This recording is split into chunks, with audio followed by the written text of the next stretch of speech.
Ah, there we are. Good evening, my darling batlings.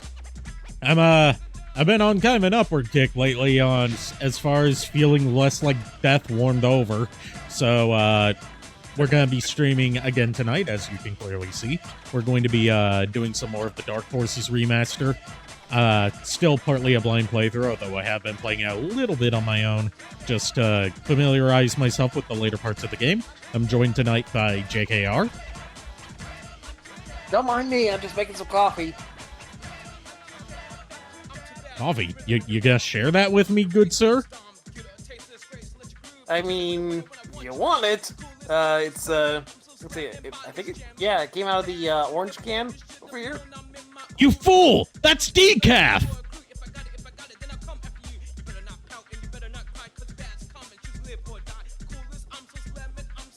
You're lucky that we don't have any body snatchers here, or else we'd be seriously fucked. Space Ghost brain rot has been affecting us severely. Yes, it has.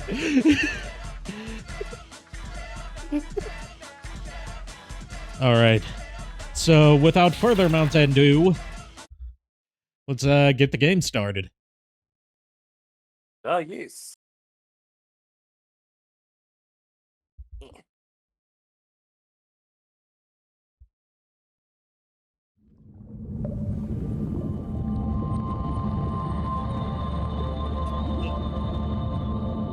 Damn it.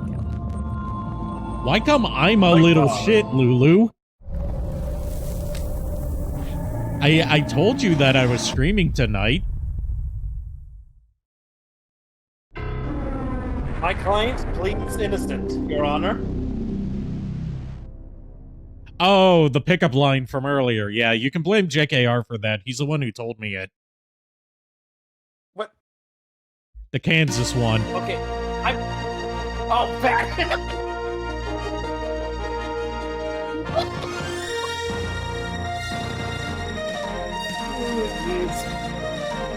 Okay, already this sound funk sounding better.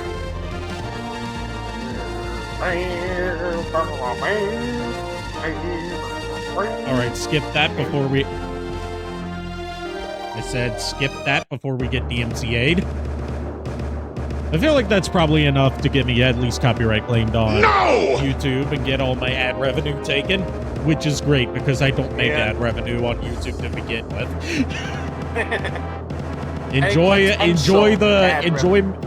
enjoy making money off of my hard work, Disney.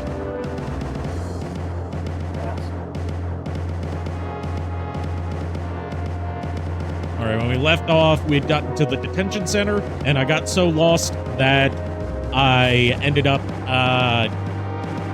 having to stop.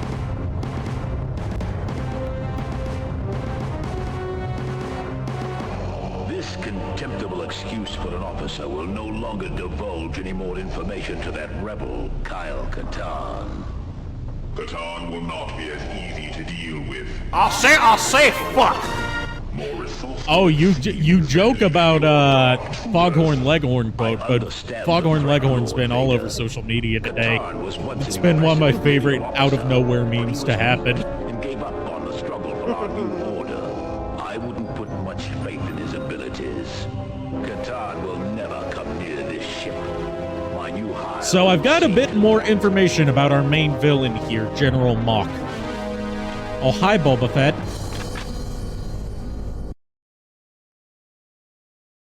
So yes, I think you would be quite interested in General Mock, JKR.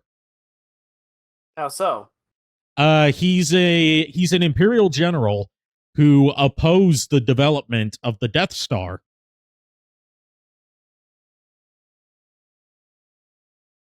Like, he is someone that thinks that using a super laser to basically destroy opposing planets from orbit is cowardly, and that the Empire should be fighting, boots on the ground, fighting man to man.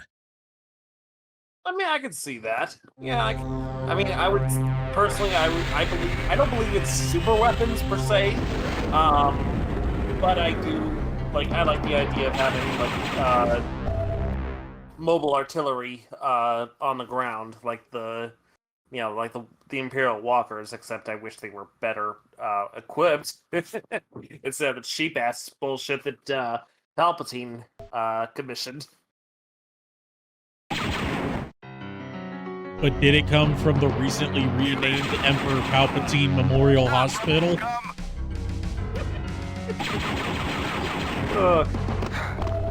That's one of my favorite rabbit holes I've gone down courtesy of Red Letter Media. If you haven't seen it yourself, guys, check it out. It's called something like Top 10 Things You Didn't Know About Darth Vader's Suit from Red Letter Media.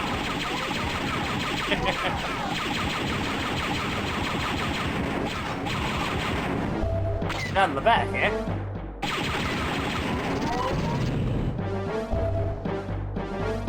Okay, so the music's but not we're- sounding that much less drunk, but at least it's better drunk instruments. I really hope that patch to fix the music timing issue comes out soon. Because I've heard the original compositions of this through the fan-made source port that this was like co-developed with. Hey, Cobalt Rogue's here. Welcome, cousin. Hey, Cobalt. I hope you enjoyed the Haruka art I sent you. I've got some more where that came from.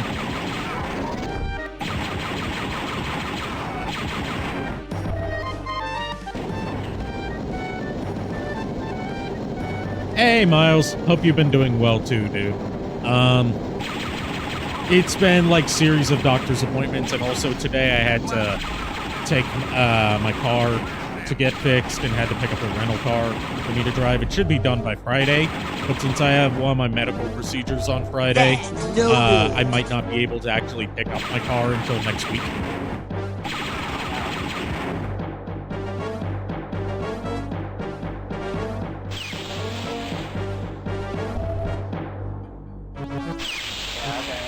Car taken in for some things because apparently last Saturday, not this past Saturday, but the Saturday before it, my car started acting like really weird on the expressway, and when I got off the expressway, it was acting even weirder. Have you tried giving it Ritalin? For a while. Yeah, Ritalin didn't do shit for me. I don't think Ritalin's gonna do shit for the tank. It's not No, weird, if it's anything, just Ritalin- neurodivergent. I wouldn't say it's neurodivergent. I'd say it's having some gastrointestinal problems. Oh. So it's, what's the term that my dear granny, rest her soul, used to say for that? Gaseous distinction.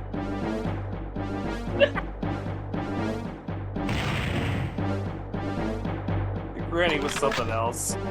Yes, she was.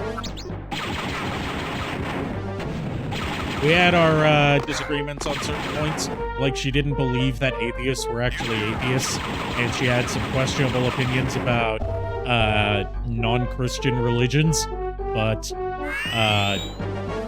you know, that can be explained away with the fact that she was 93. Oh, okay, yeah. Yeah, she was up there. 93 and raised in I raised in the South. So yeah. Oh yeah. That's a biggie. That there's a big issue.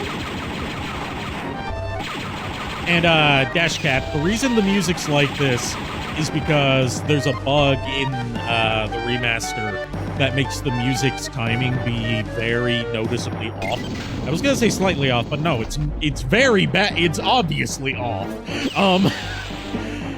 And Night Dive's working on a fix for it. It's harder to fix than most issues because they don't have access to the source code for the proprietary sound engine that LucasArts used back in the day for their dynamic music in their PC games.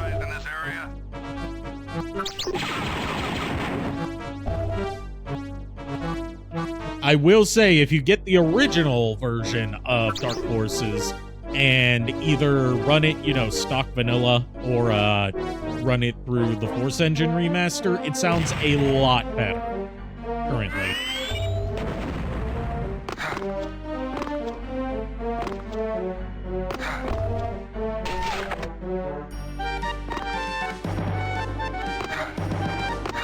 like yeah, like one of the problems with my car is that it's I don't know why, but it makes like this puttering sound when I try to get between 50 and 60 miles per hour on the expressway, and then of course recently Saturday, 2 weeks ago, was like when I was coming back from dinner with the cast and crew of the production. I'm on the expressway heading home, and of course it's still like, as soon as I hit like 50 to 60 miles per hour, it starts puttering. As soon as I get off the expressway, oh, I forgot to mention, while I was on the expressway, actually, my check engine light popped on twice. It flashed at me. The check engine light flashed you? Damn, that's rude. No, right? I thought first time I did it, I thought, he liked it so much, he's gonna have some more, and he did it twice. But yeah, so as soon as I got off the expressway and was nearly home, I could actually feel the car was still puttering when I was just in idle, and I was like, yeah, this is not good. I better get this whole thing checked out. But I can't really spare the time to have it checked out because I need to get up. I have to use it for me to be able to get to and from school. So I've arranged to have it taken in after the semester ends.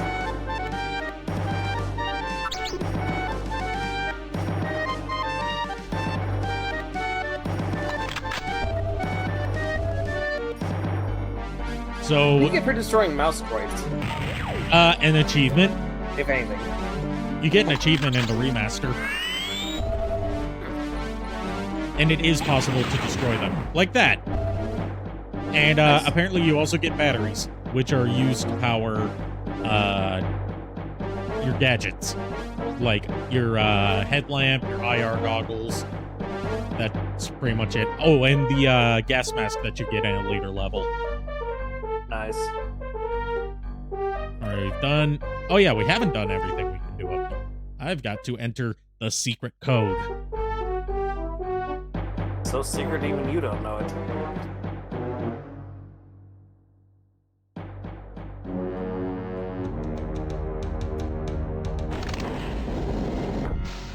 And Viola. We get a mortar launcher. I thought her name was pronounced Viola. And potato, potato, tomato, tomato. Eh. You know what they say. You say tomato, I say tomato morts.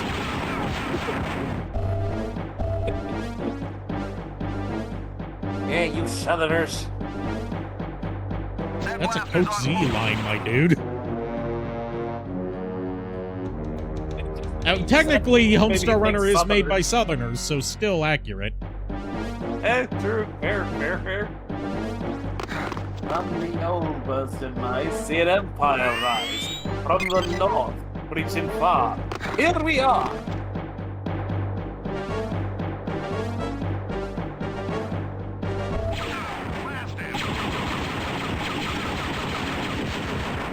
Okay. Be right back. This level has a lot of mines in it. Report. What? Oh, I guess he's gone. Where's H Star Wars Dark Forces mod? People are too afraid to make something that awesome.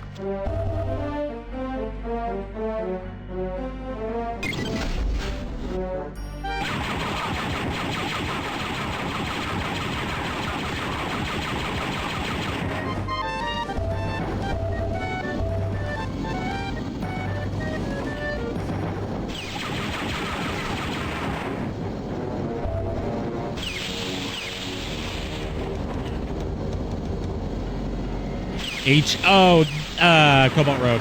Dashcat was making a reference to a very popular mod for Doom called H-Doom, which is horny Doom, where you're fighting sexy demons. The best kind of demons.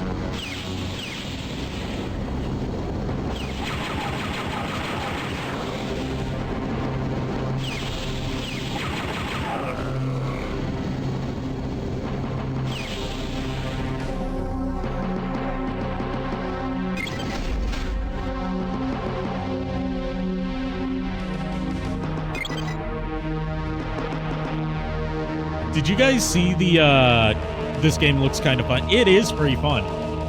It plays a bit more like Duke Nukem 3D than, Doom, I'll say. Because, you know, the ability to aim up and down. Whereas in Doom 1 and Doom 2, you were restricted to just aiming directly in front of you. Mind your step.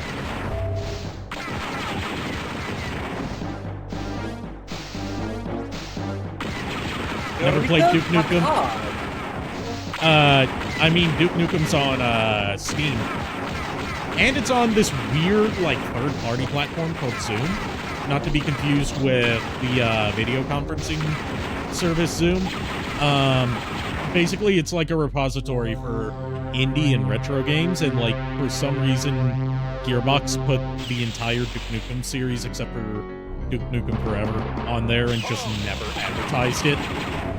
So you can get Duke Nukem 3D without having to pay like $20 for the 20th anniversary edition.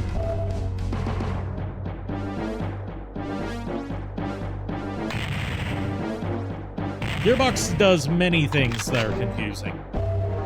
As usual, my guess is that the blame falls on Randall S. Pitchford.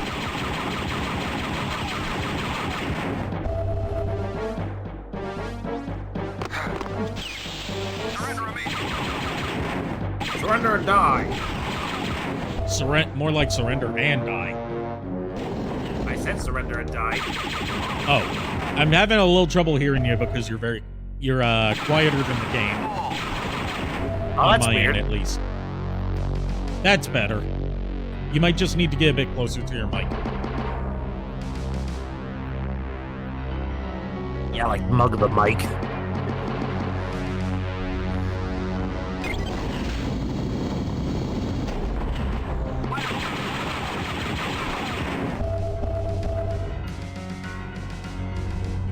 Stop where you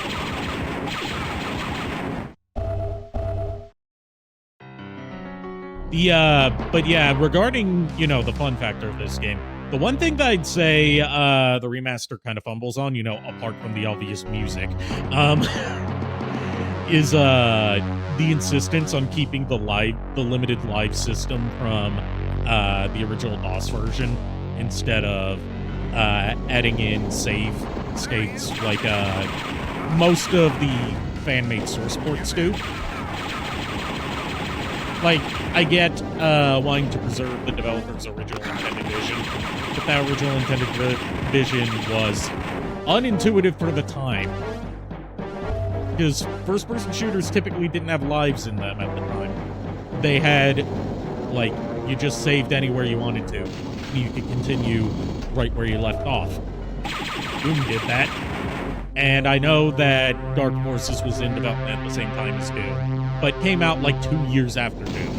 So I don't know why they decided to go like, oh, we'll do the Wolfenstein thing of having a certain amount of lives per level.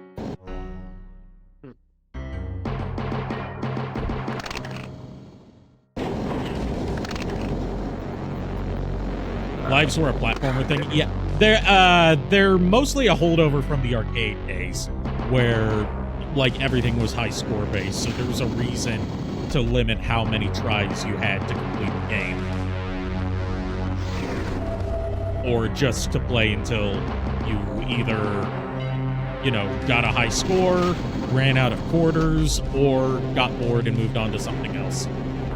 It wasn't until like partway through the NES era where we started getting games that were less arcade styled and had less reason to have lives.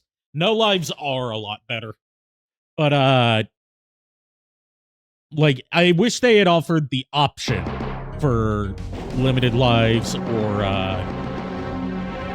you know, infinite lives, you know, like Crash 4 did. Can you hear me? Yes. Okay. Apparently, I don't know why my Discord decided to go for default. I have no idea what default was, so I had to switch manually to the Blue Snowball. Okay.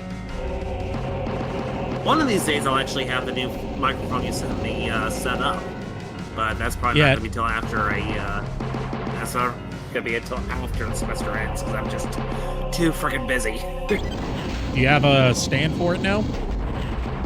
I do have a stand, yeah. I got a stand almost shortly after you sent it to me. And I also have that new pop filter I want to test it out with. Right, the Chaotica. Yep. Which I had to hand it to you. I never would have looked that up unless you had told me about it, which I appreciate. I only found out about it because of a VTuber / voice actor that I follow called I think his name is Eldritch Grandpa. Yeah, he got one of those. I looked into it. I was like, yo, this is something I could use. Nice.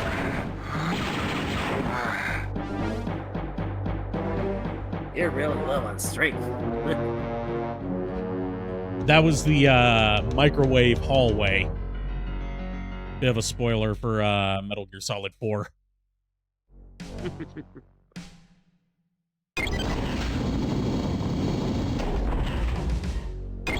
Which we have to go through the microwave hallway. You just have to tank the hits. There's no way around it. What's the plot to this game? Because it looks like you're on murder spree. The plot's mostly told through, like, pre-level briefings. But basically, like, the first level starts out as, like, a prologue, showing how Kyle Katarn, this is pre-Rogue One, obviously, pre-Disney buyout, obviously. Kyle Katarn being our player character, was the one who stole the Death Star plans and got them to the Rebels before the beginning of A New Hope. Hi, Billy Mays here. Not Billy Mays. Sadly, he's not in this game. The closest thing I can think of to, like, a Billy Mays-ish figure in Star Wars would probably be Watto. Watto Mays! Yeah. That's the worst thing I've come up with in a while. I hate it. But, the Empire, under the guidance of Imperial General Ram Mok, is working on a new super weapon called the Dark Troopers, which are basically like, the Zaku's from Gundam? Basically those, but stormtrooper versions of them. They're like robot stormtroopers that are like 10 feet tall. Kyle Katarn is a mercenary who works for the Rebel Alliance more often than not, and he's been hired by them to find information about the Dark Troopers and put a stop to the Empire's plans before they can wipe out the Rebel Alliance. So it takes place, most of it takes place, in between episodes 4 and 5.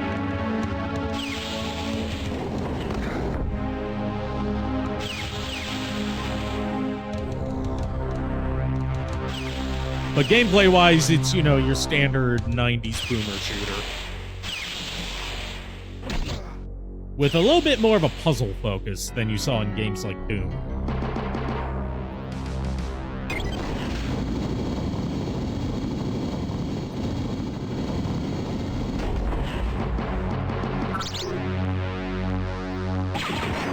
This is impressive, disturbing, and makes me uncomfortable. This is impressive, disturbing, and makes me uncomfortable. What is? Me killing a mouse droid? Bad timing.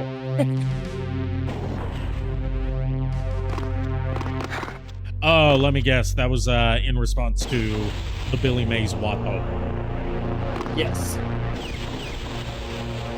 I mean, at least it's not as bad as it's not as bad as when Vinny had a VTuber model of Watto. Oh, God, don't get started on that. And reacted to that Lena the Plug meme where it was where it was like her getting ready to shoot a scene with Jar Jar. And he's like, "Miss a bussin' with happiness in your second."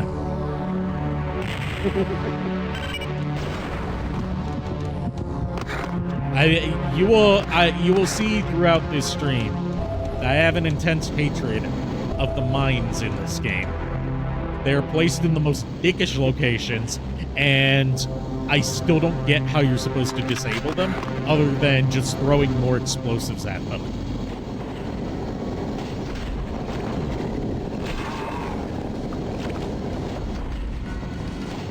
That's one good pile of shit. This isn't Jurassic Park. There is a Jurassic Park FPS.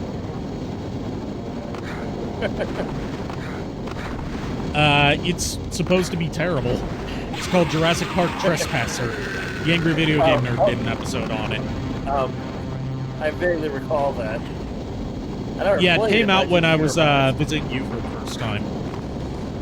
Oh, okay, that explains it. So we watched it together. Oh, yeah. It's the one where he goes to Jurassic Park and it's filmed in first person, and all the dinosaurs are just people in those inflatable dinosaur costumes. Oh, yeah. Forgot about that. That was so long ago. Yeah.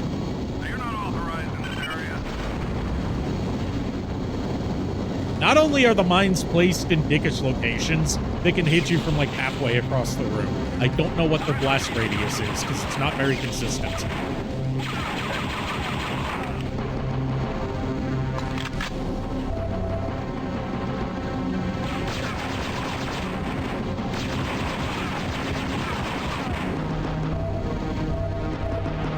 I mean, there is a new Jurassic Park game that they're working on, isn't there?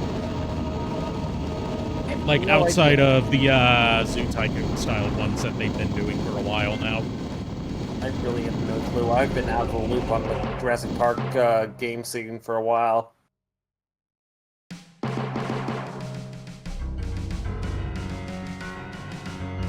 I feel like I did see something about that, but I can't remember what it was. Alright, we found the guy we're looking for. Crix Maydeen. Don't hang around. Let's get out of here before any more troopers arrive. Alright, mission complete. Alright. Here's our bad guy, General Ram Mach.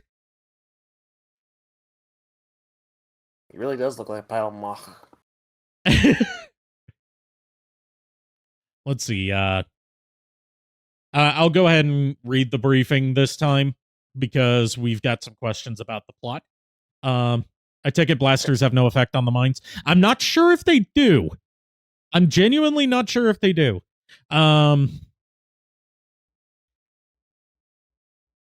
Let's see. Crix Maydeen informs us that the leader of the Dark Trooper project is a general named Ram Mach. You might remember him from your time with the Empire. That's right. Kyle was a graduate of the Imperial Academy, but he defected to the rebels because the Empire killed his father. A decorated soldier of the Clone Wars, Mach became a very prominent during the Empire's rise to power. He was one of the few generals to oppose the construction of the Death Star because of his distrust of any technology that separates the warrior from battle and engaging with the enemy. He's absolutely obsessed with the honor of personal combat. Maydeen further reports that the Dark Troopers have 3 phases of construction. The first one is the Gromas mines, which you effectively blew to bits, where they mine the alloy resource, Frick. Yes, it's called Frick.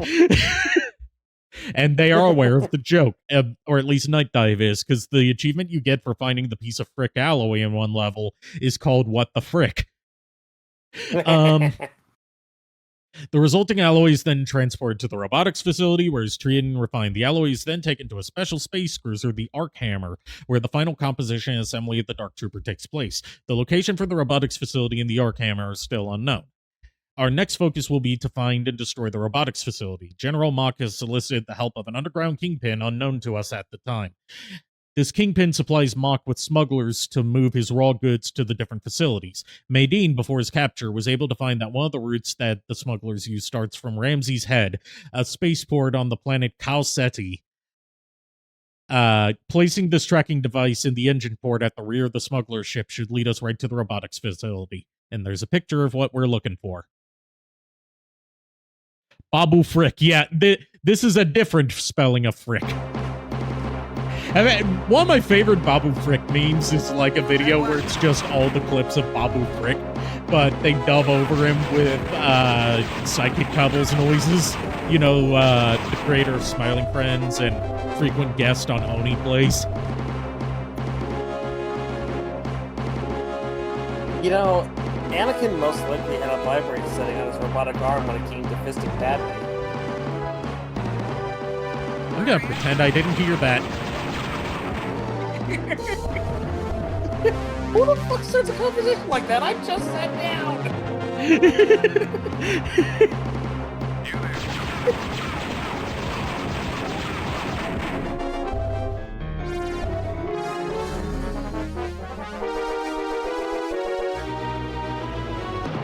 Yeah, you're right. You're right about that, Cobalt Rogue. Mach is right for the wrong reasons. Like he doesn't oppose super laser orbital weapons because of their impracticality, but because it's not honorable.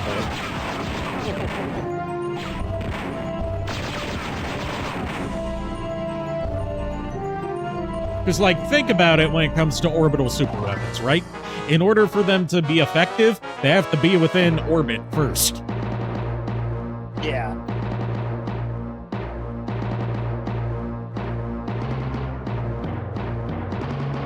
Does Vader have his penis? I bet not having a cock is why he joined the dark side. I mean, if he does, then it's deep fried by now.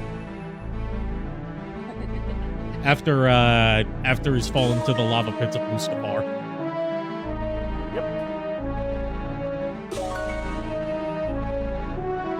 That reminds me of a story that I'm not going to go into because it's a bit too dark for Twitch.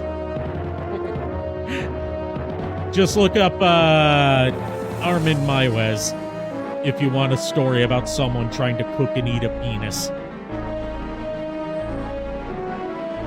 With the penis owner's consent.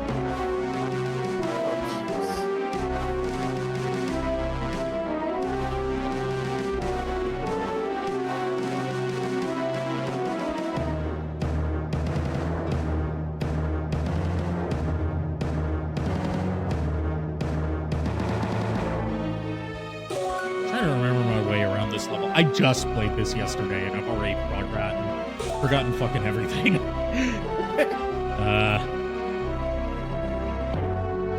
Hey Lois, this reminds me of the time Family Guy had a Star Wars episode. I can't do a good Peter Griffin. I can do a decent Bruce though. And I can do an okay Herbert the Pervert. But I'm not going to. I'll do Bruce on stream, please. But I'm not going to do a Herbert on stream. Yeah, please don't. Like, apparently my Bruce from Family Guy voice is so good, or at least was back in my high school days, that my theater professor would not start class until I said something as Bruce. Like, she would hold up class until I did my Bruce impression because she was a Family Guy fan. Oh.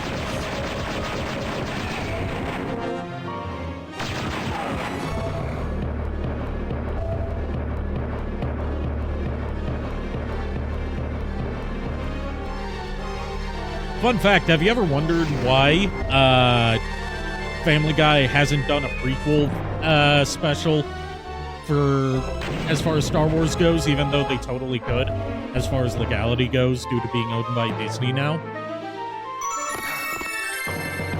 It's entirely because in the original trilogy parodies, they cast Herbert as Obi-Wan, and that means that now, if they were to do the prequels, they would have to have Herbert as a main character of a series of, like, 30-minute to hour-long specials. Oh, jeez.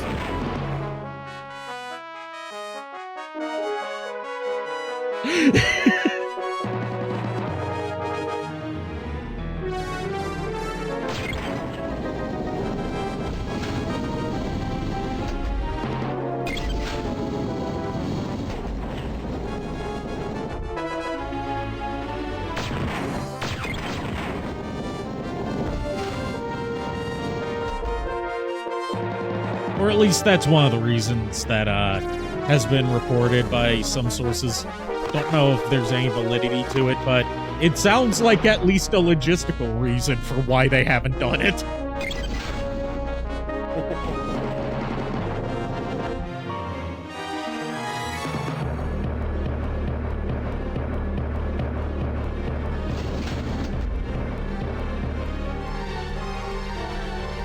Darth Vader actually got to fly a TIE Defender in the book Thrawn Alliance, and he told Thrawn that the fire's control should be simplified. Yeah, because you gotta keep in mind, Darth Vader's a disfigured and handicapped old man.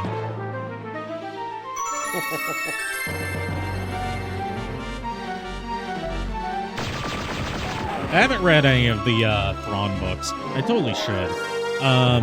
The only Star Wars books I have any history with are the Glove of Darth Vader series,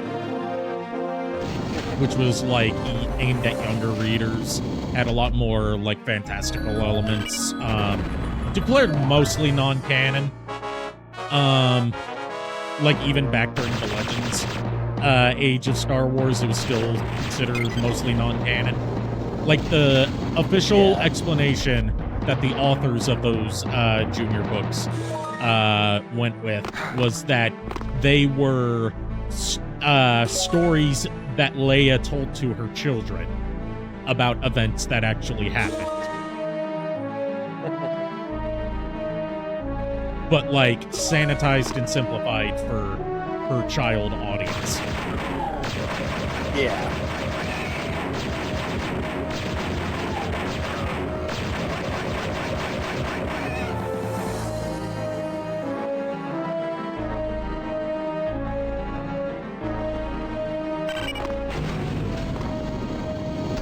I'm sorry, what the fuck just happened? You see what I mean about the mines being placed in weird locations, right? Yes.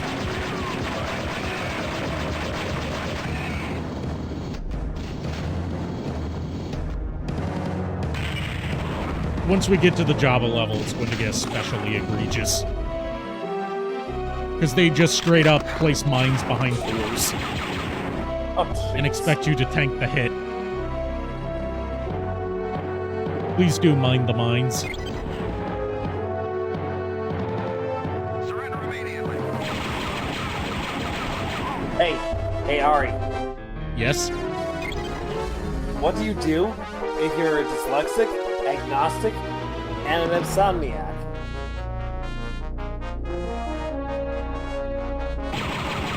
I don't know. You stay up all night wondering if there really is a dog. Ah.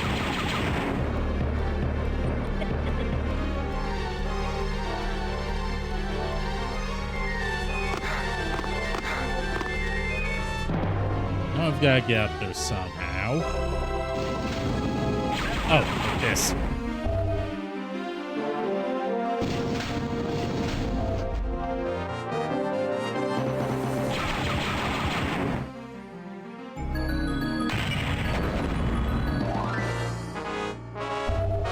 You got the Disney-sponsored Thrawn trilogy for Christmas? Nice.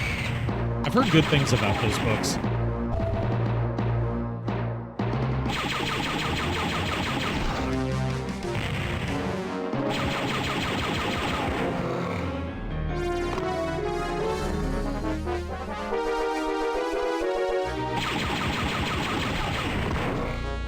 I got a joke. I got a knock-knock joke for you.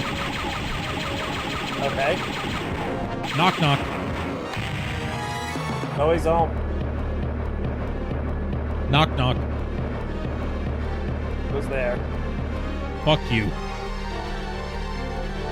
The fuck you do?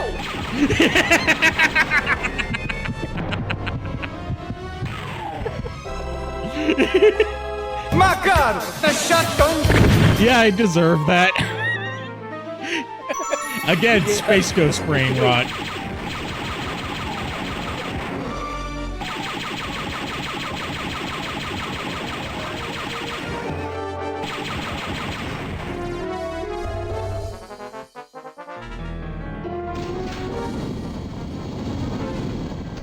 I'm serious about my April Fool's plan for next year. It'll probably have to be pre-recorded instead of live, but I would still do, like, you can air pre-recorded stuff on Twitch as long as you mark it as pre-recorded.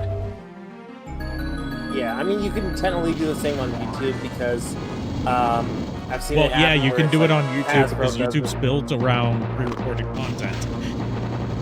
Obviously, I'm talking about the idea of streaming pre-recorded content live because Hasbro does that all the fucking time with their shit.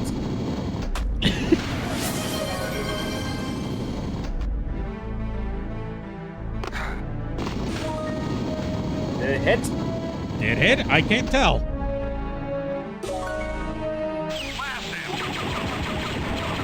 If not, then you may be entitled to financial compensation. Keyword being may.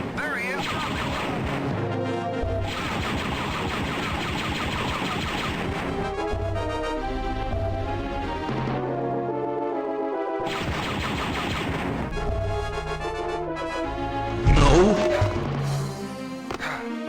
Well, there's our answer.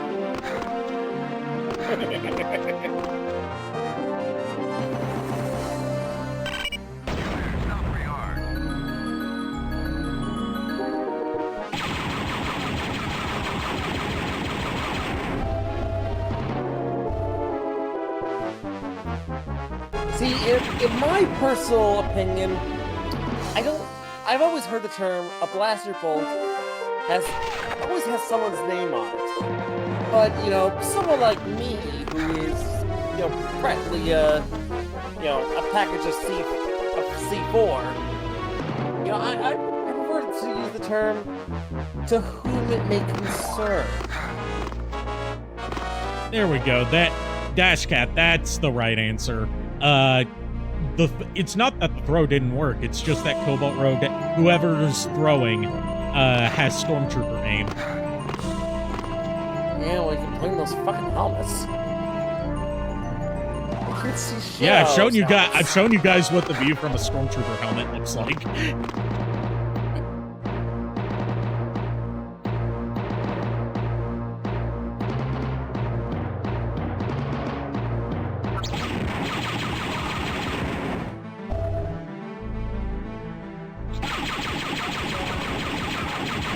Can we talk about one of the best bits of, debatably Legends canon? I say debatably because, it was mostly a joke comic, but since Legends treated damn near everything as canon, then why shouldn't it be canon? Did we just come across 3 guys pissing into a urinal? I think we did. Urinal.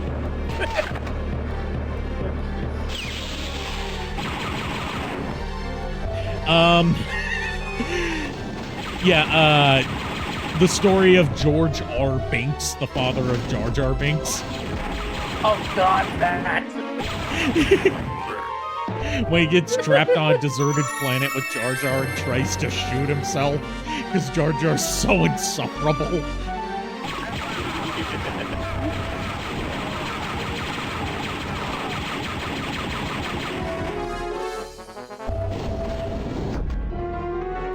Shot in the back, weren't you? Katarn, what have I told you about playing nice with little kids?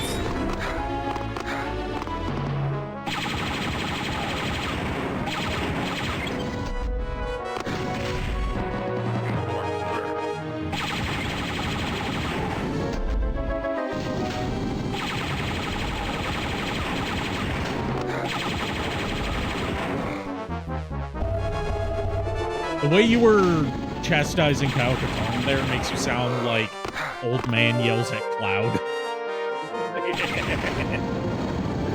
Or like the Dean from Animal House, which I know is a reference that my target demographic's probably not going to get.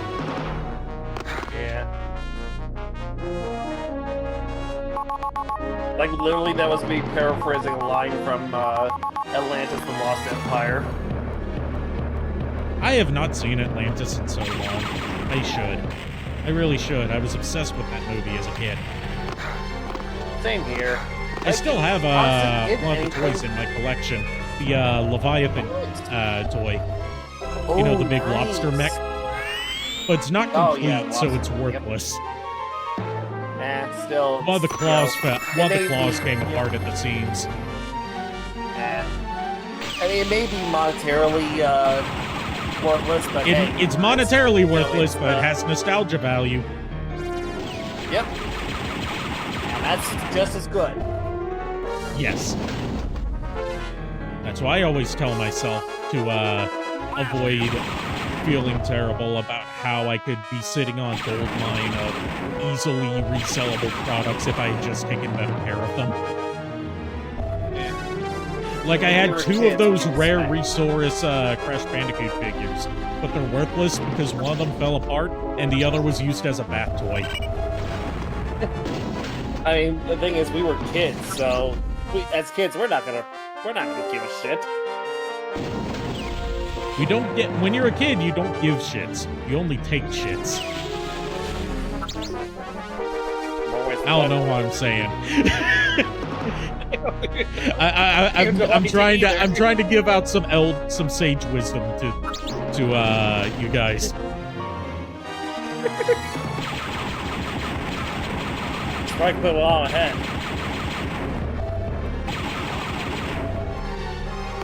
Or else I'll become you and just be ahead. Hey, I guess you could say I'm ahead of the game. Hydrate, you bastard! Hydrate! Fine, I'll hydrate. Fucking Yes, guys lubricate being your concerned about my health. What's Animal House? It's a movie from like I think from like the mid 70s. It's one of the first like R-rated, you know, like boner comedy, sort of like American Pie, or it's depending on how old you are, this entire genre might have just missed you because they don't really make these kind of movies anymore outside of the direct to DVD market.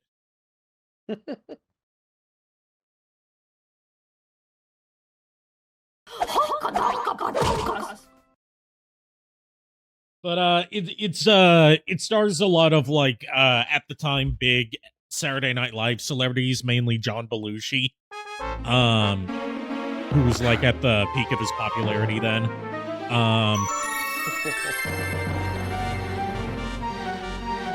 Like, funny movie for the time. Obviously, there's issues with like how it's aged, and that's a whole other discussion.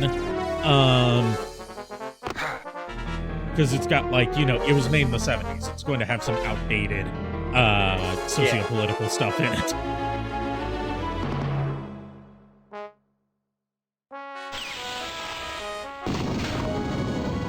Like delving into spoilers for a 50-year-old movie.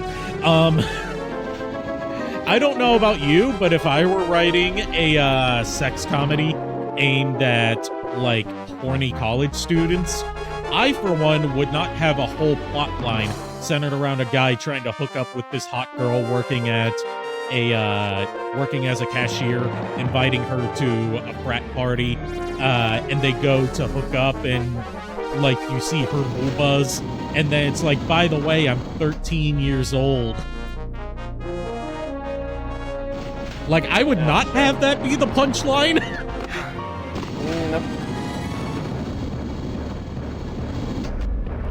Even back then, that was just what the fuck.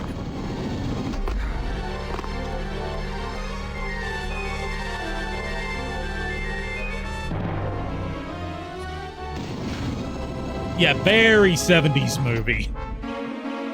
It's the movie that originated, like, you know those, the whole cliche of Where Are They Now endings, where they like show freeze frames of all the cast members, and they have text explaining what happened to them after the events of the story.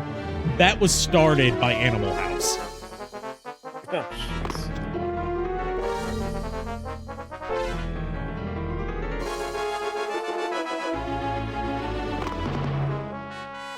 It's like that Always Sunny episode. Yeah, it does sound like something that would be in an episode of It's Always Sunny. Except in It's Always Sunny, you're not supposed to root for the people doing the bad stuff. But hey, at least it hasn't aged as bad as Revenge of the Nerds, which is a similar movie, but from the 80s. I'm the trash man. I throw trash all over the ring, and I start eating garbage. One of these days, when I get back to going to conventions in person, I am going to cosplay the Trash Man. Yes.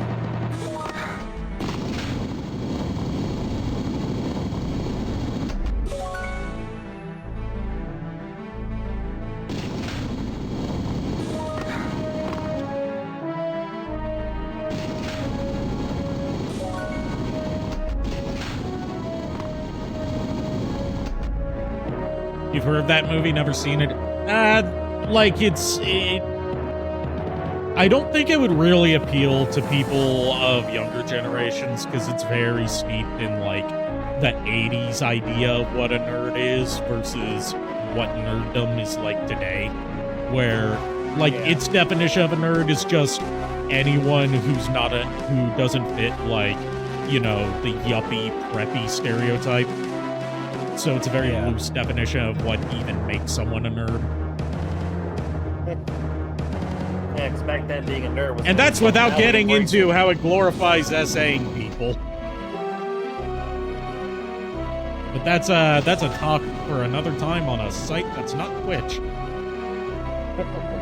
This is actually a pretty good map system. Yeah, it is. Clearly marks where all the entrances and exits are. Updates as you travel through it. Like, really good map system for the time. I'll say fuck. Yes, that is indeed the correct response to the most hotly debated part of Revenge of the Nerds. Like, Revenge of the Nerds is such an inherently misogynistic film, even for its time, that they tried to remake it in the 2000s, right? And they had to cancel the remake because no colleges would allow them to shoot something so smutty on their campuses. Good.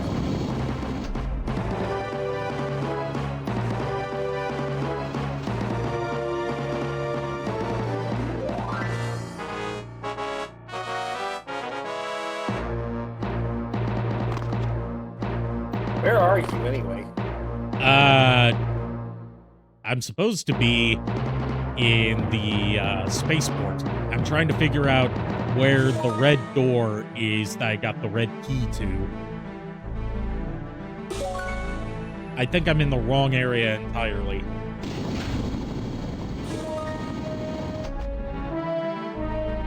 So basically, you are here, but you don't want to be here. You want to be there. Yeah, I want to be there. You don't want to be here. It's like the Spaceballs bit, except it's about where you are instead of when you are. What happened to then? We missed it. When? Just now.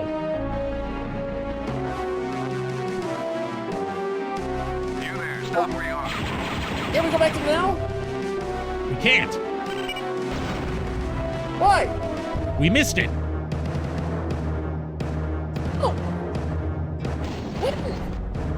Just now.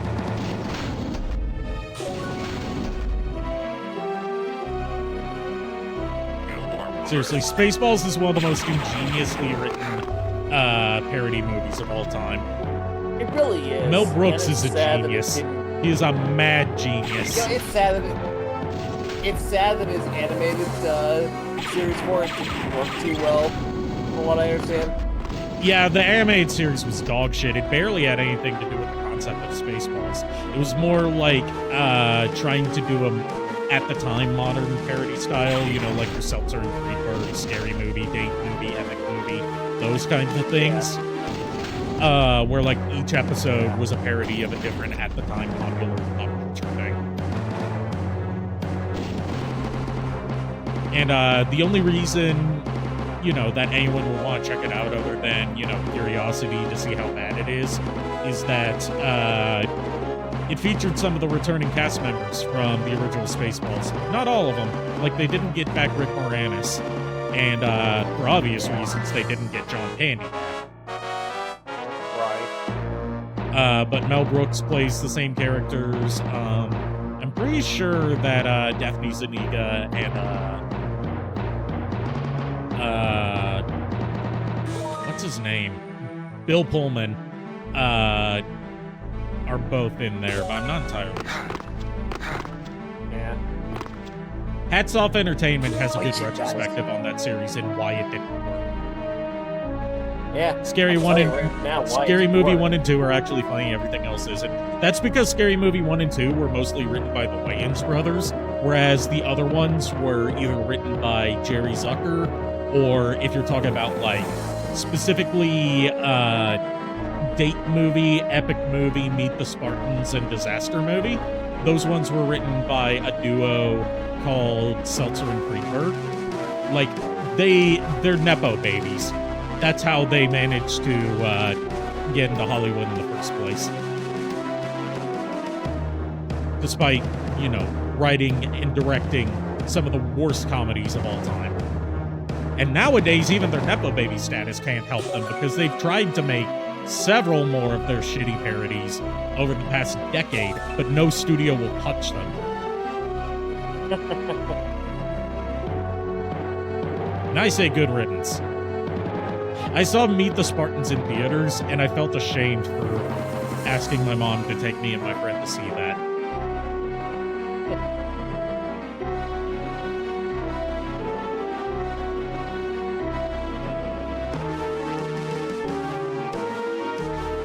That's no good. That's the red door. That's a door I've been looking for this whole time. It's very easy to get lost in these maps because, like I said, this takes more inspiration from Wolfenstein than Doom. So, like, obviously, it couldn't take too much inspiration from Doom because it was being developed while Doom was in development.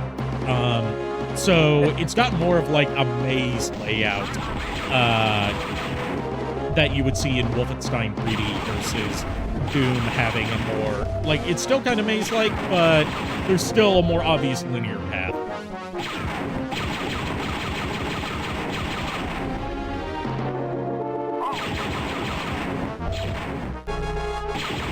I can't remember, what was Kyle Katarn's status in the Empire? I don't think, he was a pilot, I believe. I know he wasn't a stormtrooper. Like a storm... Yeah. He was not a He certainly stormtrooper. wasn't I like don't an think he officer. ever... I'm pretty sure he never saw combat for the Empire.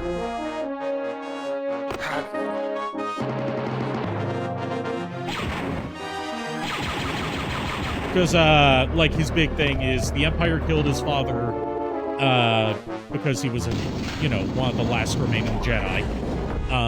Yeah. And that plays into the sequel, which I'll also be covering, Jedi Knight Dark Forces 2, where we learn that Kyle Katarn is Force sensitive.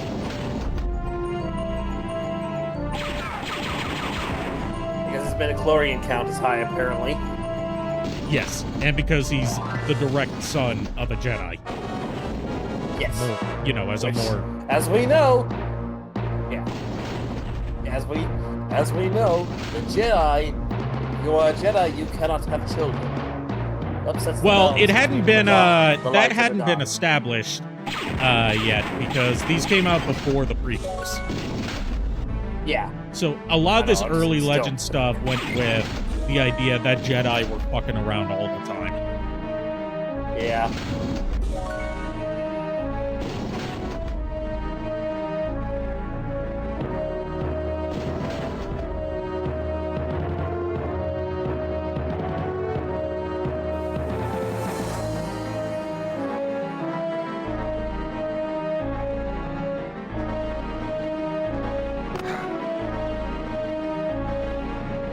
The only thing you remember of epic movies, Alvin the Chipmunk scaring you as a kid, the song at the end is kind of a pop. Yeah, yeah. I asked to see that. I asked my dad to take me to see that when Epic Movie was in theaters. And he just went on Fandango which was like the go-to place to get movie tickets at the time. And he read the plot summary. He's like, no, this sounds like shit. And he spared me from that. Although he did subject me to Scary Movie 3 and Jaws the Revenge. Not even the good Jaws, the worst Jaws. And that's the only Jaws I've seen to this day. Hey, Shadow Dragon. Glad to see you here. But yeah, like, if you look at the promotional stuff for a lot of Seltzer and Friedberg's movies, they say that's from the writers of Scary Movie. And that is the biggest fucking lie of their career. Because they were only credited as writers by a technicality. They did not actually contribute anything to Scary Movie. They just happened to be writing a very coincidentally similar movie to Scary Movie at the time it was in development. So the studio bought up the rights to it and gave them writer's credit, even though nothing that they had written made it into the movie. Like, they bought what could have been a competitor just to bury it. Tracking device is secured. Picking up the signal. There's 4 Jaws? Yeah, Jaws the Revenge is the 4th one. And it's the last one. For a while, people thought that Jaws was gonna go on forever. But Jaws the Revenge put an end to that. The one where Jaws eats a fucking plane or some bullshit like that. And then at the end, when Jaws gets blown up, a plane surfaces. And it's all in one piece.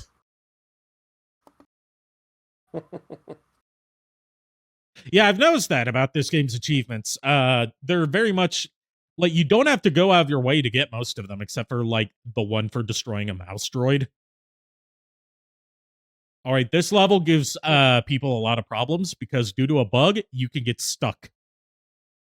And that's not a bug that's exclusive to the remaster. It was in the original too, and they just didn't fix it.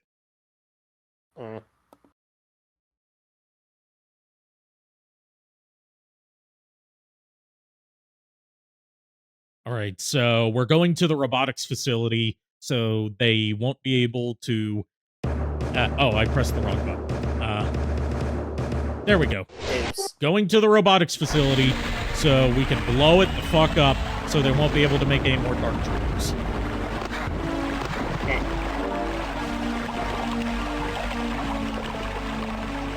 Don't get caught drinking apple juice in the Hood is such a good parody movie, also by the Wayans brothers. Yeah, the Wayans brothers made some good comedy movies. Pizza time. Yeah. I could go for some pizza. In fact, I've got a frozen pizza in the freezer. I can really cook that for dinner. But knowing me, I'll be too lazy. I'll just end up cooking ramen again. Because it's like, a frozen pizza takes 10 minutes. Ramen takes 3. Yeah.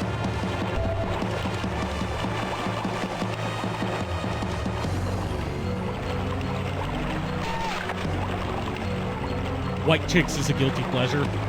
Okay, so I found out something really both interesting and cursed, tangentially related to White Chicks, which is the makeup studio behind White Chicks that did, like, the really impressive makeup for the Wayans brothers in that movie, worked on a reality show that had a premise of, like, a white family going undercover as a black family, and a black family going undercover as a white family, so they could see what it's like to experience the life as a different race than what they're used to. And what it really amounted to was, like, the white dad was, like, low-key kind of racist, and was just, like, you know, a bit too enthusiastic about getting paid to wear blackface on TV. Oh, jeez.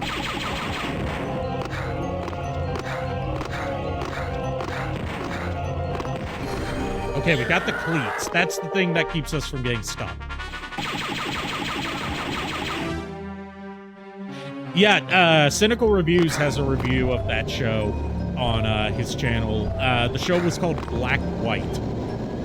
And you can tell that the makeup team, who, like I said, worked on White Chicks, were not given the same time and budget that they were given for White Chicks, because the makeup is much less impressive.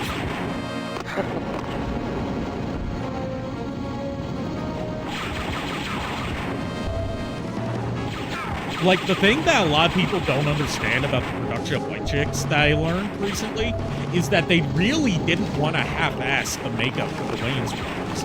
They, like, took into account, like, not only what shades of body paint would look best on camera, but also what ones would look best in different lighting conditions throughout the film. And adding in, like, realistic skin texturing and stuff like that, so none of it looked, you know, like makeup. Yeah. Like, a lot of effort went into White Chicks. Yeah, that was allowed on TV in the mid-2000s, because the mid-2000s, they just put anything on TV.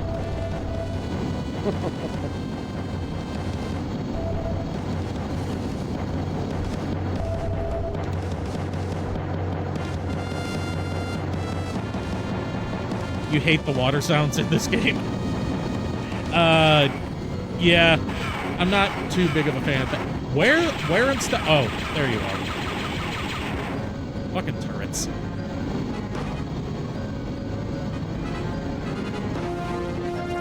Fucking turrets.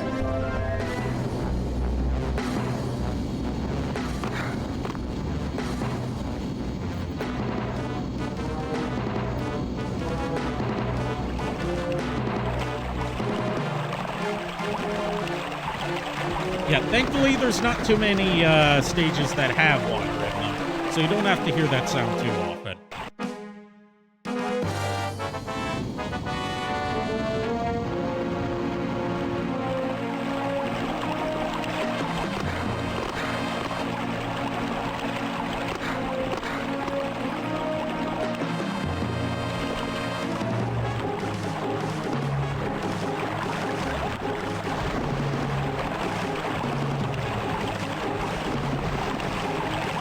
That the turret was up there. I always forget where the turrets and the mines are. Those are the two things that kill me more than the actual enemies do. Like, stormtroopers, not a problem. Mines, oh fuck. Turrets, Jesus Christ. Have mercy.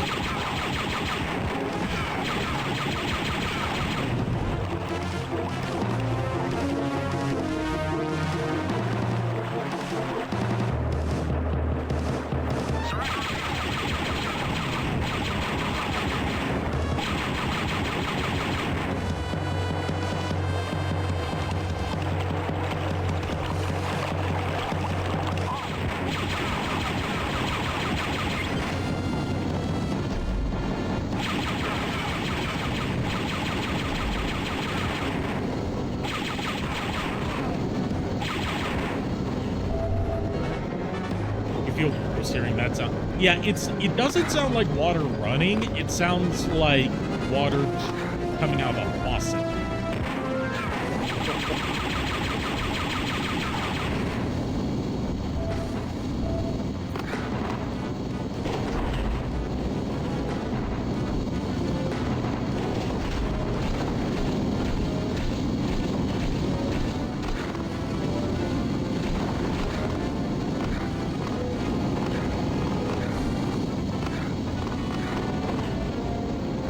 You know, I just realized one thing about,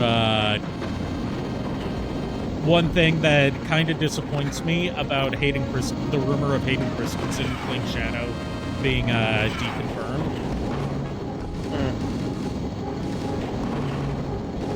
It means that now I won't have a legitimate reason to ask him if Shadow the Hedgehog also hates sand.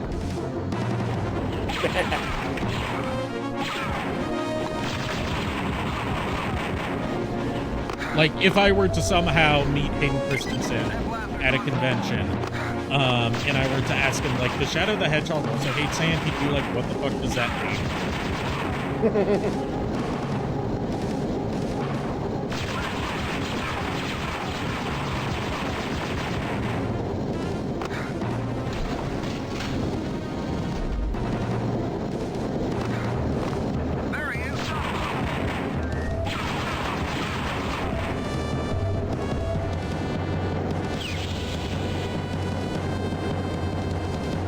Did you know there's a horror game called Death Troopers on Unreal Engine 5, and that's based on a book? Yeah, I've heard of the book.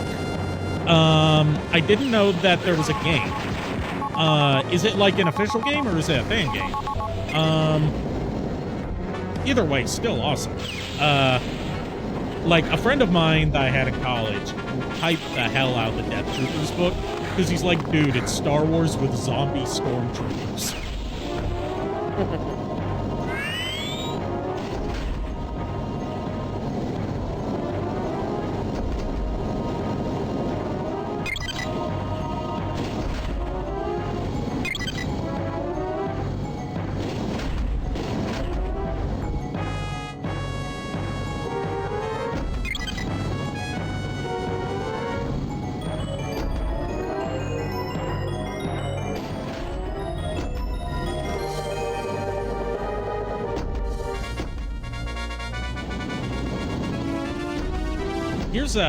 Here's something that's, like, probably so obscure for most of you guys that you probably didn't know it. Did you know that there were, like, I say semi-official because they're official to one franchise and not the other, semi-official Star Wars Goosebumps books? They were official Star Wars books, but they were not official Goosebumps books. They were basically Star Wars trying to cash in on the popularity of Goosebumps. It was called Galaxies of Fear.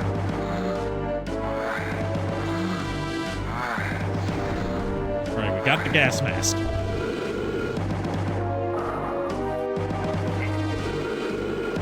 Now we gotta place the charges. This is much more straightforward than the last level was.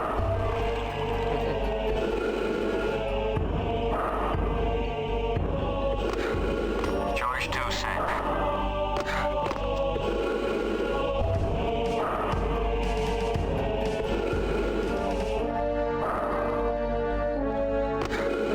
All charges set. Good job. Let's blow this ice cube. Woman after my own heart. Oh no, it's a Dark Trooper. Or bring out the heavy guns.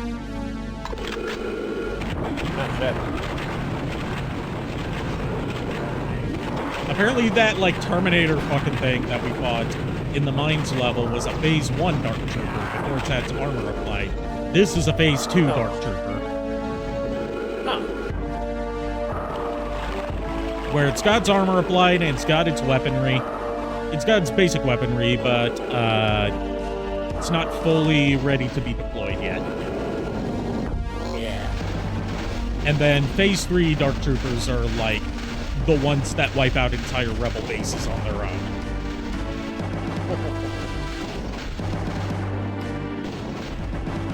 Oh, and speaking of Phase 1...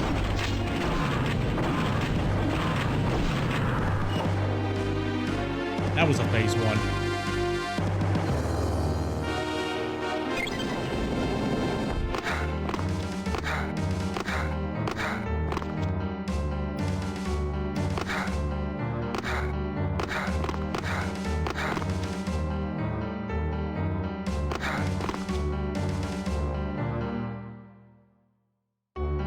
Now I believe we just have to go back to the landing spot, and we'll be done.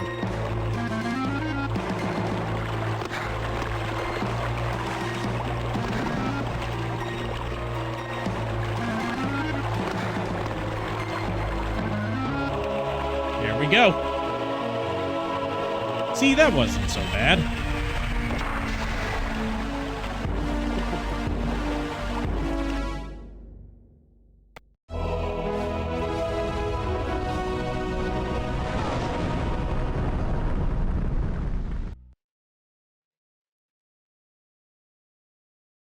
All right. Nar Shaddaa. I believe this is the first appearance of Nar Shaddaa as a planet.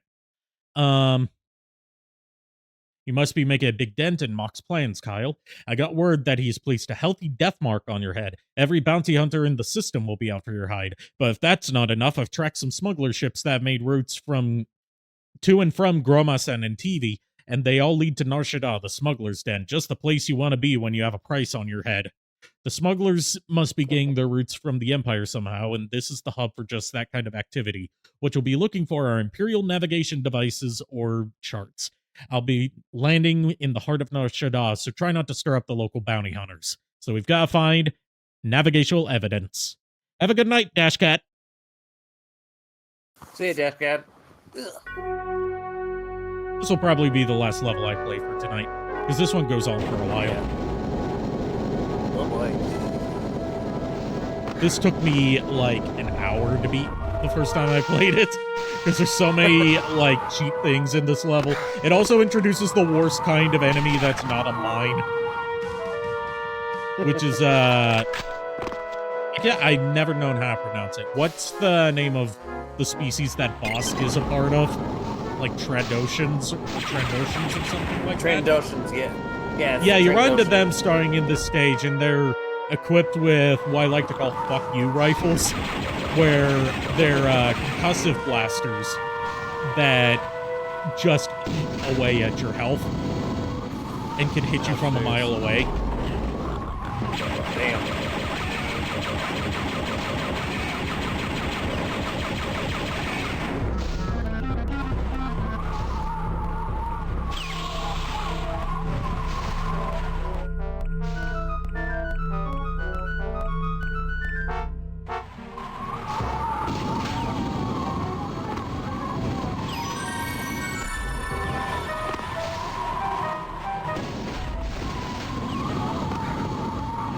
This level's also like a really big maze. Oh, and there's tons of those dudes that throw thermal detonators at you. Oh, jeez. It's very easy to run out of ammo in this level.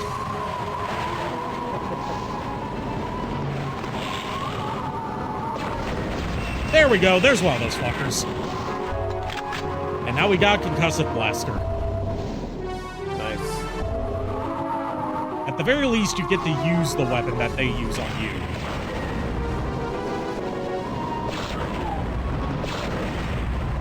You see what I mean by it being a fuck-off gun, right? Yeah. It's also apparently the best way to take out mines, so I'll have to try that.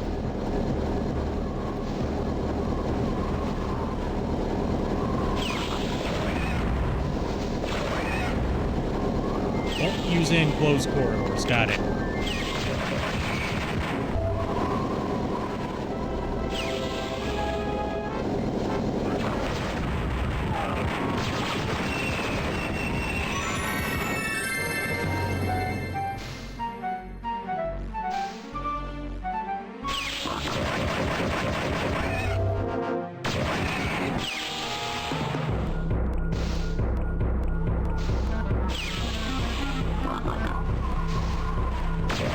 There you are. I knew I heard a Gamorrean somewhere.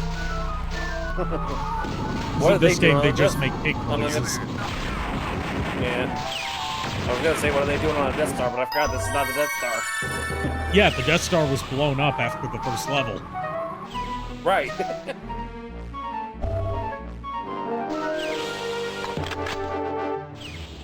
We haven't even gotten to, actually, the Jedi Knight Saga, as this is called, won't even cover the second Death Star, now that I think about it. Because, the next game takes place after Return of the Jedi. Yeah.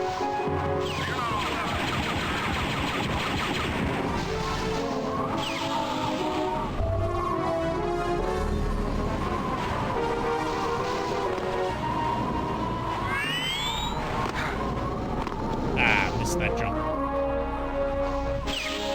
It's okay, I just have to go all this way back up there to try it again. You see what I mean when I say this level can go on for a while, right? Yes. The worst level by far is probably gotta be Jabba's ship. just because for a decent chunk of it, you're without your weapons and equipment. So you just have your fists. And there's mines in just the worst places. Like, worse than that. Like 9 times out of 10, if you open a door in Jabba's ship, there's gonna be 2 mines behind it. Oh, jeez.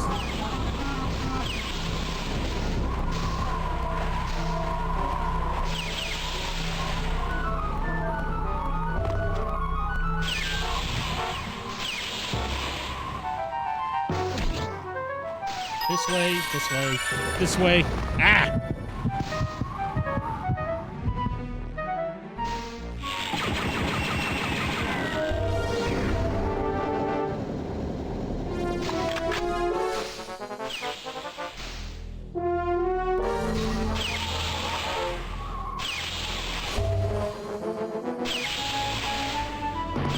Careful here, because this is a big open area where there's going to be lots of enemies.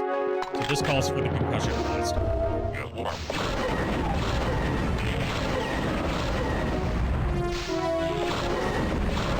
Be very, very quiet. We're hunting concussion.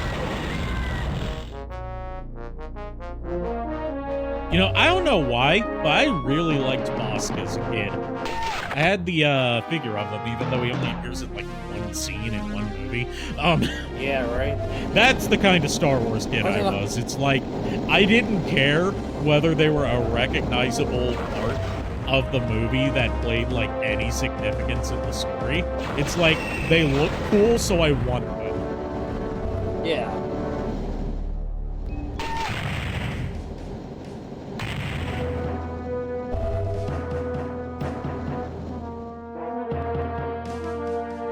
Like, actually had potentially one of the worst official Star Wars figures ever because of my whole, like, it looks cool, so I want it thing. And that was, the R5D4. Or, you know, the astromech droid that's also on the sandcrawler that blows itself up.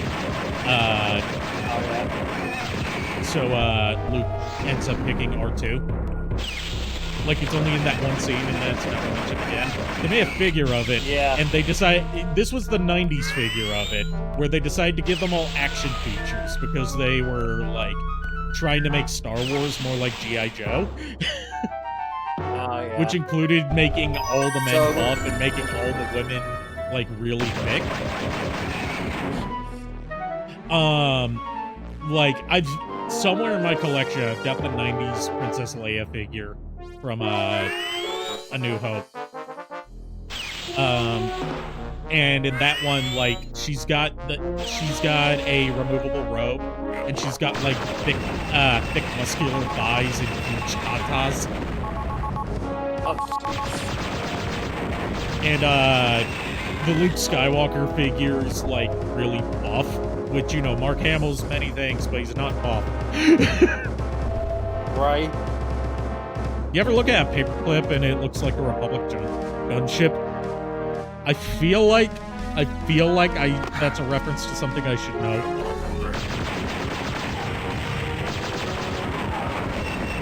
But yeah, the R5D4 figure, like the action feature they give it was based on it blowing itself up.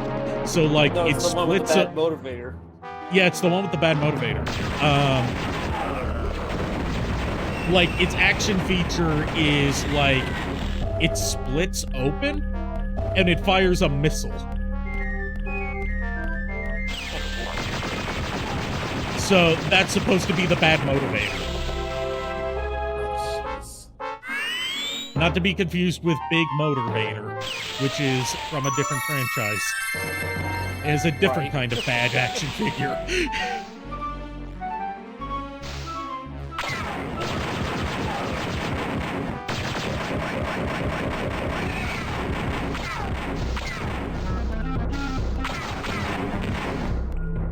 Like, you know what the most sad part of, having an extensive collection of 90s Star Wars action figures is? They're all fucking worthless. Yeah. Like, it's very it runs in parallel to the 90s comic collecting thing, where like all the 90s comics, unless they are like first appearances of now popular characters, are absolutely worthless. Because so many were made and so many people bought them that they're so common.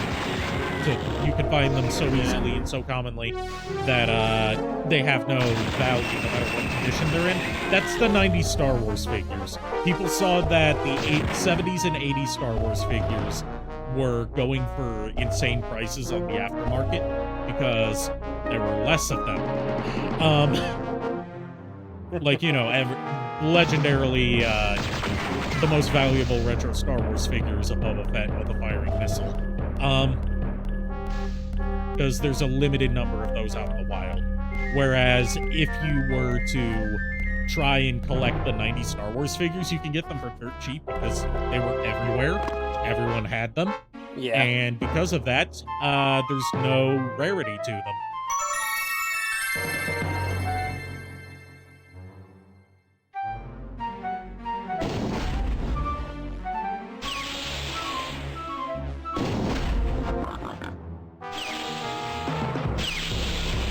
But the vehicles, on the other hand, are still kind of sought after on the secondhand market, not as much as the 80s and 70s vehicles, because they were literally just the same molds as the 70s and 80s vehicles. Yeah. But, you know, if you have one that's authentically from the 70s and 80s, that's going to have more aftermarket value. Oh, like binder clips. Yeah, I can kind of see that, actually. Yeah, I can see those looking like a Republic shit. I remember that in Homestar Runner, in one episode, he insistently refers to them as cow clips.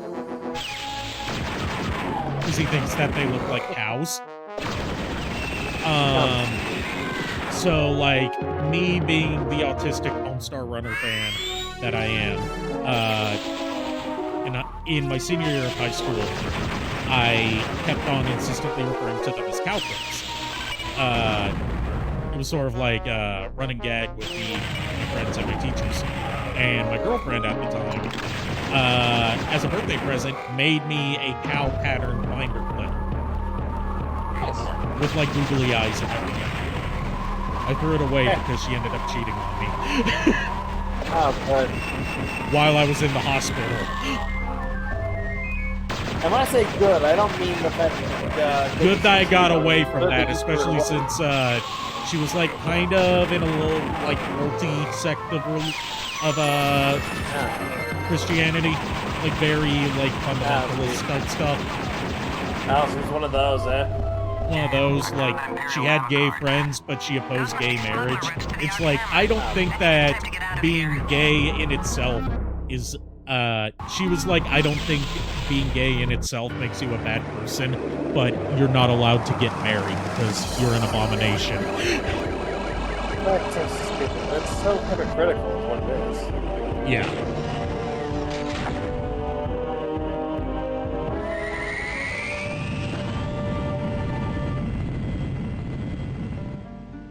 So yeah, look who it is.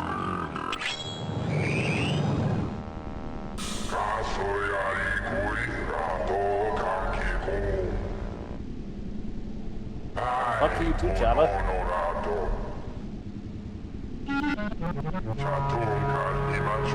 Why does the music sound like improvisational jazz? What the fuck? What are you doing, Jan? If any harm comes to her, I'll personally shove my blaster down your slimy throat.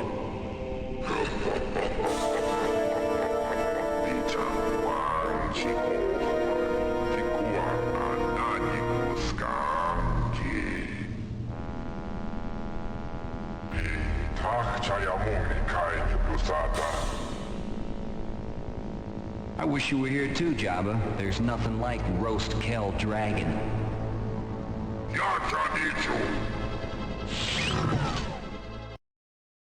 All right.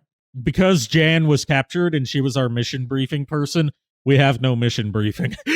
That's a neat attention to detail. Yeah, shit. Ooh. think I've got one more level left in me. And we might as well get the biggest headache out of the way first. Yeah. Behold, the reason why Kyle Katarn is now my favorite semi-normie person in Star Wars before he gets Force powers. We are supposed to fight this Kel Dragon with our bare hands.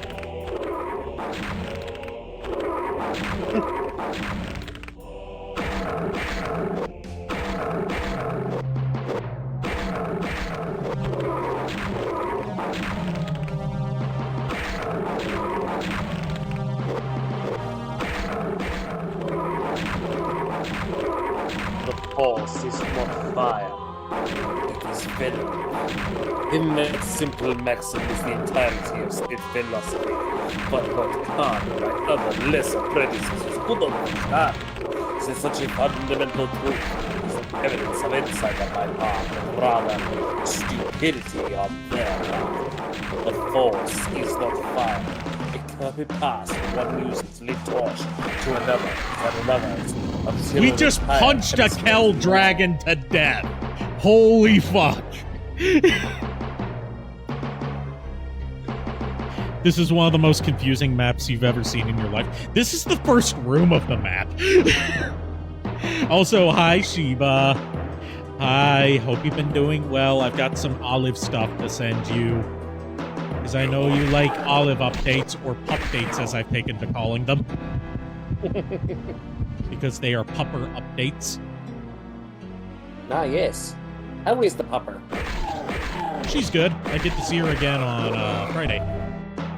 Nice. Not Friday, Thursday. Well, Friday too. Oh, nice. But starting on Thursday.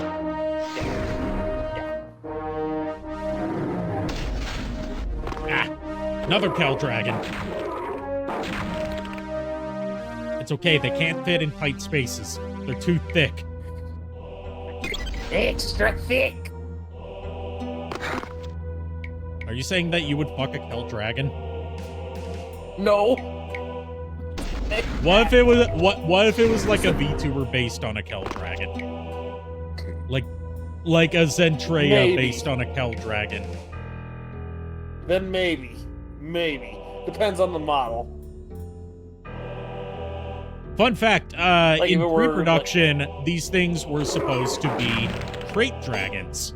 You know, famous recurring monster from Star Wars. The reason they decided to make them Kel Dragons is because official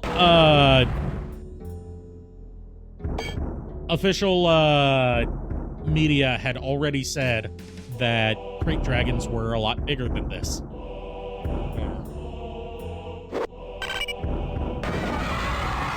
Haha! Take that!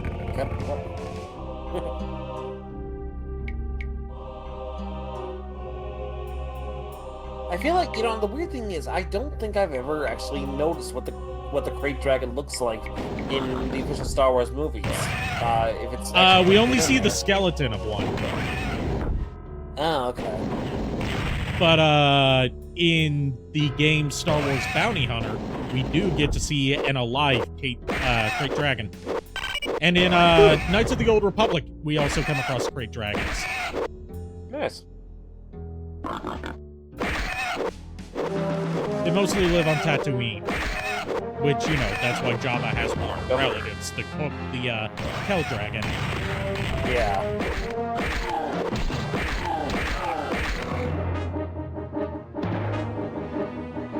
If all of those comes back into a single vessel, then you will have the power to stop a crate dragon's heart.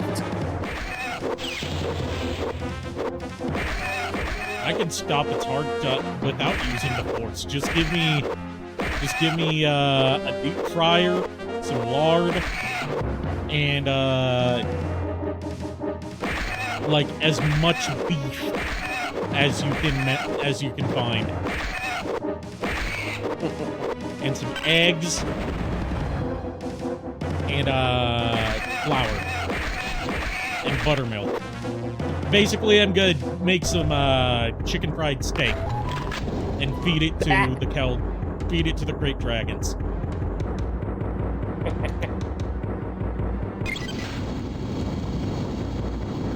Because if there's one thing that us Southerners are good at, it's frying up non-chicken food like it's chicken.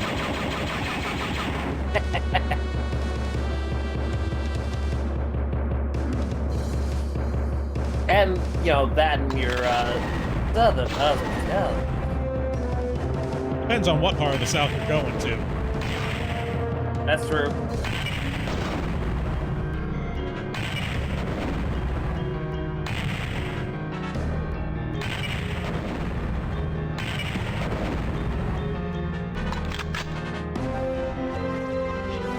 Also, like, I don't know if this is just the brain rot I've been going on from getting back into Senran Kagura recently, but describing, like, good vibes as brain jiggles has just given me, like, one of the most cursed ideas of, like,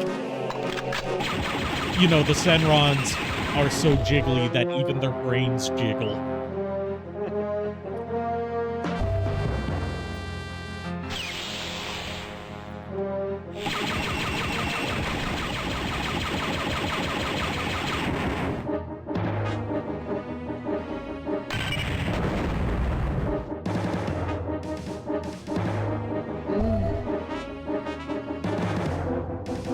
Did you, by the way, since I've got you here, Shiva,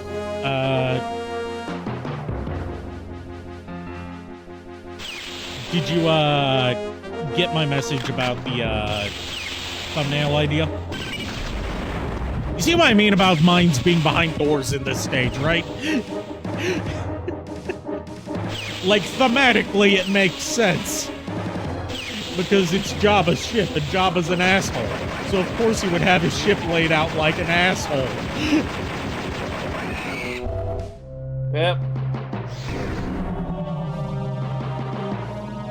He is an asshole, like his father before him. You know, his father actually debuted in the Glove of Darth Vader series of novels.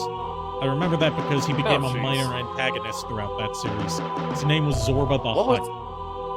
Zorba the Hutt. Actually, I do remember hearing about that character because there was a book I had. I don't think it was like the Hand of Vader, the Glove of Vader, or anything like that, but it was. It was probably like Zorba appeared in one of the sequels to the Glove of Darth Vader. Those books got reprinted so many times that it's very possible that you had it in some form and didn't know that it was part of that series. Yeah, because I remember like seeing what I remember at the time being like a very hairy-looking Jabba the Hutt. Yeah, that was Zorba the Hutt. Like, and in one part, he gets fed to the Sarlacc, and the Sarlacc spits him out because it tastes bad. Well, fuck you too, mine. Mine.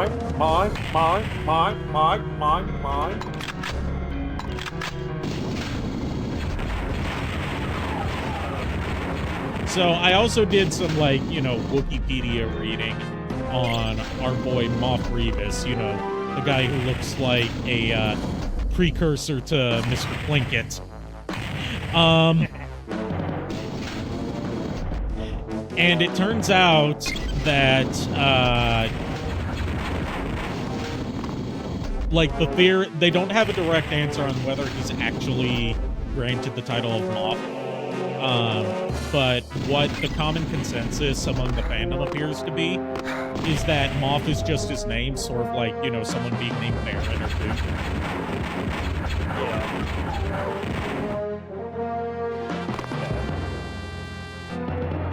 And also, he designed this weapon right here, the Imperial Repeater Gun.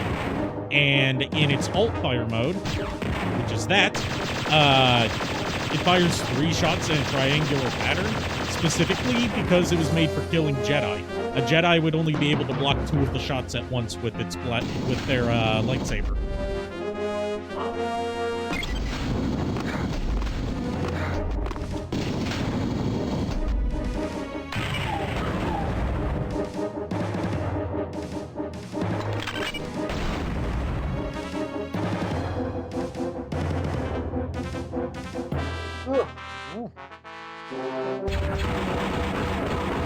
Another Kel Dragon, but this time I have firepower!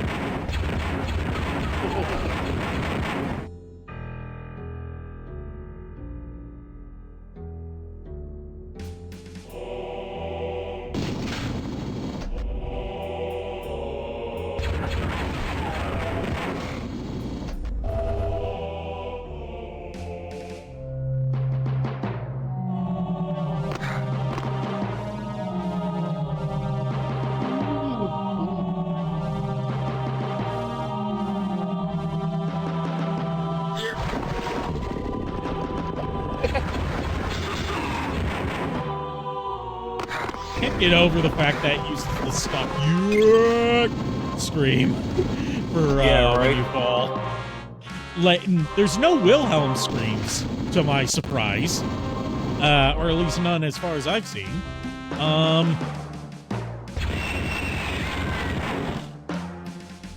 Taking care of that guy preemptively.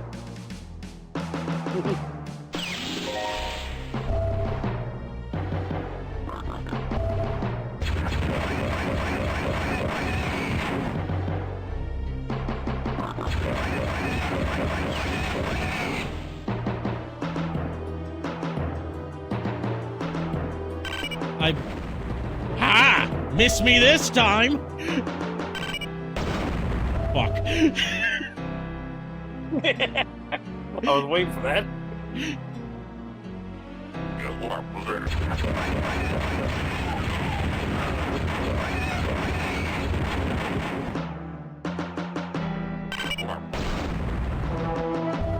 Enough with the mines already! Plus, there'd be a mine on the ceiling, too. They would if they could. I don't think the game's level geometry allows for that.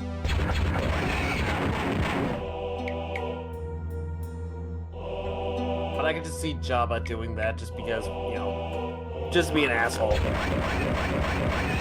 Like, keep in mind, this whole level we're trying to rescue Jan. So, like, if Jabba really was an asshole, he'd just attach a mine to Jan. That's the biggest middle finger.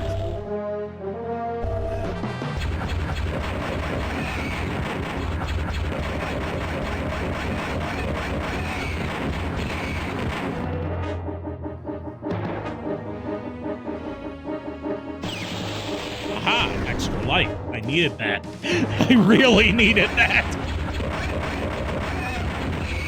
And I needed that!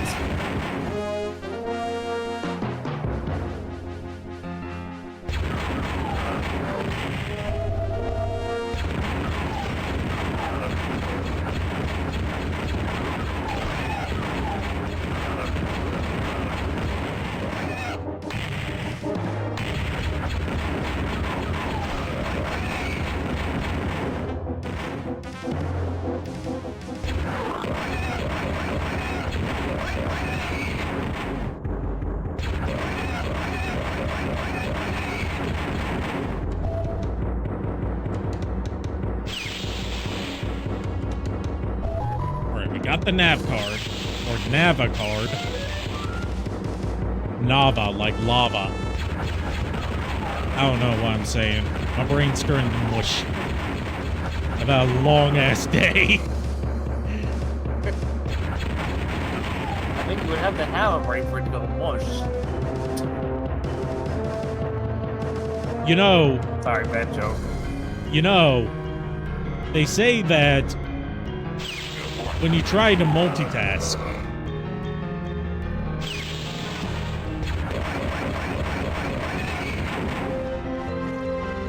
it affects focus.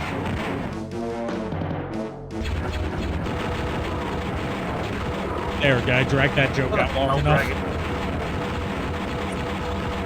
Two Kel Dragons in one sitting. Yes.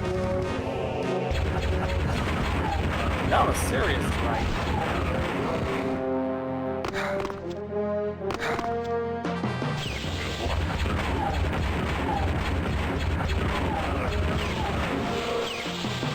It's a good thing that enemies don't know how to open doors. it's already dead. Oh, that's the Kell Dragon we killed earlier! At the beginning of the stage. Oh, cool. Oh, that's funny. I never noticed that.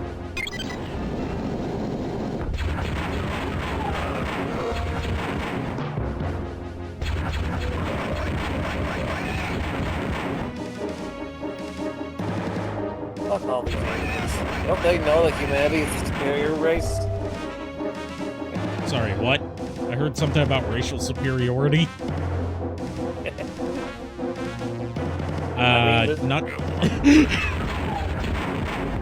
This is the Empire we're talking about. Humanity is supposed to be the, I mean, yeah, it is the Empire. Well, technically, this isn't the Empire we're talking about. This is Java. Oh, that's true. Yeah, this is Java. That's why there's no, That's why there's no stormtroopers on this stage. Yeah, that's true.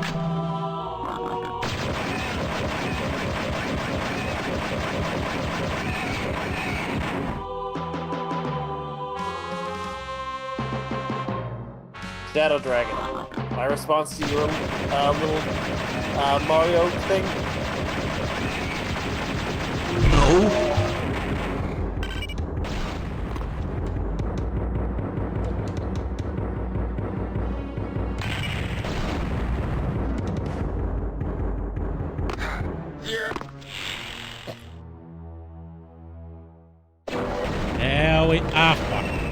Fuck. You threw off my groove. I'm sorry. Throw off one other color's groove.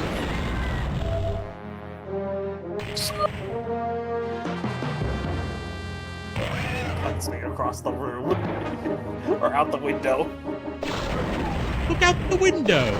There's a window.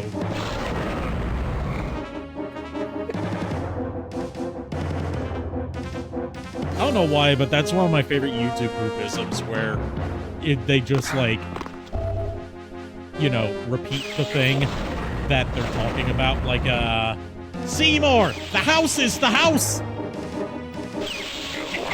No, balloon. It's just... I don't know what's going on. There we go, we rescued Jan. No time for hugs. Let's get out of here. I was about to say shooter, but then I was like, oh wait, it's Jan. Never mind. Alright, that's the end of that mission. We'll see the opening cutscene for the next stage, but we're not going to play it, because I have shit to do tomorrow. I have shit to do this whole week.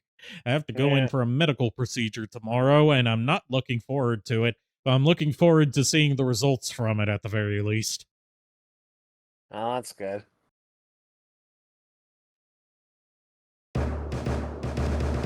Alright, so that's going to do it for tonight's playthrough of Dark Forces Remaster.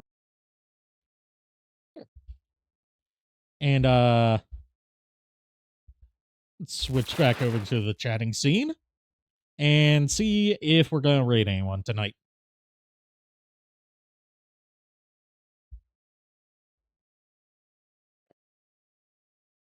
Yeah, see you, Shadow Dragon. See you, Shadow Dragon. We're going to raid Cloud. I figured you'd raid Cloud. All right. And with that, thank you everyone for tuning in. I'll see you guys next time. And until then, unpleasant dreams. We're the boys of chorus. We hope you like our show. And now you're rooting for us, but now we have to go.